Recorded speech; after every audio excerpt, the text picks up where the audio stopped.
Prenons Colossiens chapitre 2, le verset 8.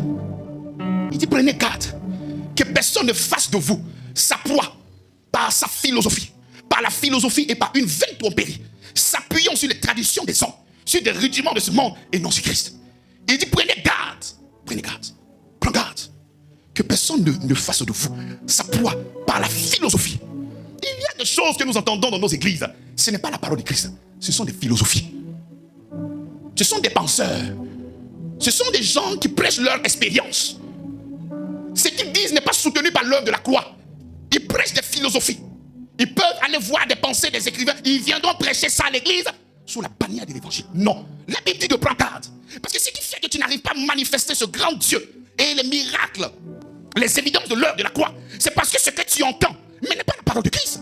Parce que la parole de Christ viendra te révéler ce qu'il a déjà fait pour toi. Parce que lorsque tu parles de Christ, il ne pourra que révéler ce qu'il a fait pour toi. Mais lorsqu'on rentre dans les philosophies, ce n'est plus la parole de Christ. Ne reçois pas celui qui a essayé de te tuer une fois. Cette fois-ci, il revient avec une arme pour te tuer. C'est des philosophies.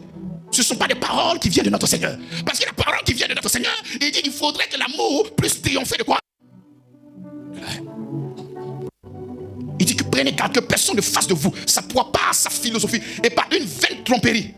S'appuyant sur quoi? S'appuyant sur la tradition des hommes, sur les rudiments du monde et non sur Christ. Il y a des choses que vous recevez. Ce n'est pas la parole de Christ. Ce n'est pas la pensée de Christ.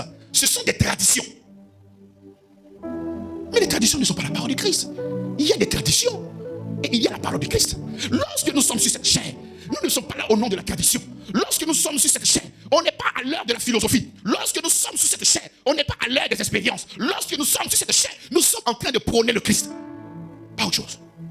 Ta philosophie, elle est bonne. Mais avant que le Seigneur ne vienne, il y avait des savants. Il y avait des érudits. Il y avait des astrologues. Il y avait beaucoup de choses. Et l'évangile est venu. Donc quand moi je viens à l'église, je n'ai pas besoin d'écouter un savant. Je n'ai pas besoin d'écouter un coach. Je n'ai pas besoin d'écouter ton expérience. Je suis là pour écouter la parole de Christ. Pasteur, je souffre. Je veux que tu puisses m'annoncer Christ. Parce que la Bible dit que la foi vient de ce qu'on entend. Et ce qu'on entend vient de la parole de Christ. Ça ne vient pas de la parole de la philosophie. Ça ne vient pas de la parole des traditions. Ça ne vient pas de la parole des expériences. Mais vient de la parole de Christ. Donc si Christ n'est pas prêché, il n'y a pas la foi. Le pasteur, il est éloquent. Le pasteur, il prêche bien. Le pasteur, il est précis. Est-ce que le pasteur parle de Christ? Est-ce que le docteur parle de Christ? Mais nous saluons au passage des gens qui ont beaucoup aidé des êtres humains. Il y a des psychologues qui sont là pour des problèmes au niveau de l'âme des gens. Ils ont fait un travail formidable. Mais nous respectons le travail qu'ils font. Mais lorsque nous franchissons et que nous arrivons ici à l'église, toutes ces choses-là tombent. Parce qu'ici, on a un seul Dieu. Et si nous parlons de Christ, nous ne parlons pas d'autre chose. On n'est pas là pour les philosophies. On n'est pas là pour des traditions. Pourquoi aujourd'hui il y a certaines vérités qui semblent choquer plusieurs personnes? Mais c'est parce que la majorité des personnes qui écoutent la parole, mais en réalité n'écoutaient pas la parole qui venait de Christ, mais écoutaient la parole qui venait des hommes. C'est pour ça que lorsque tu viens maintenant étaler la parole qui vient de Christ, on a comme l'impression que tu es en train de dire faux. Non, on n'est pas en train de dire faux. Tu as tellement écouté le mensonge que le mensonge peut devenir la vérité. Et lorsque la vérité fait son entrée, tu vas traiter la vérité de mensonge. Et tu vas maintenant prôner le mensonge comme la vérité. Qu'est-ce qui fait que dans notre tête, c'est lorsqu'une personne est en train de tomber comme un poulet, on croit que c'est le Saint-Esprit qui agit. C'est parce que d'une manière traditionnelle, lorsque nous sommes allés dans les prières, nous sommes allés dans les camps de prière, nous avons vu des gens tomber. Et par définition, c'est la manifestation du Saint-Esprit qui est là, tomber comme des poulets. Donc lorsque tu arrives dans une assemblée où des gens sont en train d'adorer, les gens sont en train de célébrer Dieu, et il n'y a pas des gens qui sont en train de tomber en transe, l'Esprit du Seigneur n'est pas là.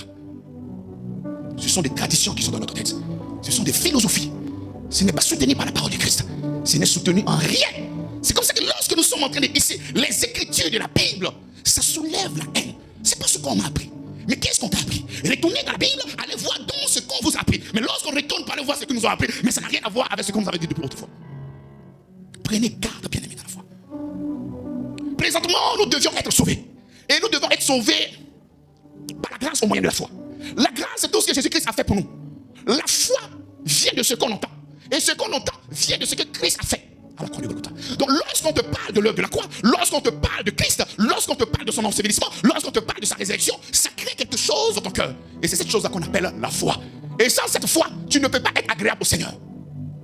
C'est pour ça que 1 Corinthiens chapitre 15 nous dit, Non, Romains chapitre 8. Il dit, comment croiront-ils s'il n'y a personne pour annoncer l'évangile? Donc pour que tu puisses croire, il faudrait qu'on t'annonce l'évangile. Maintenant, l'évangile concerne qui? L'évangile concerne Jésus-Christ. Jésus-Christ crucifié. L'évangile concerne son fils. Mais ce que toi tu dois entendre pour que la foi puisse être là, pour que tu puisses en ce moment avoir accès à la grâce par la foi, mais le message qui doit te conférer cette foi n'est pas prêché.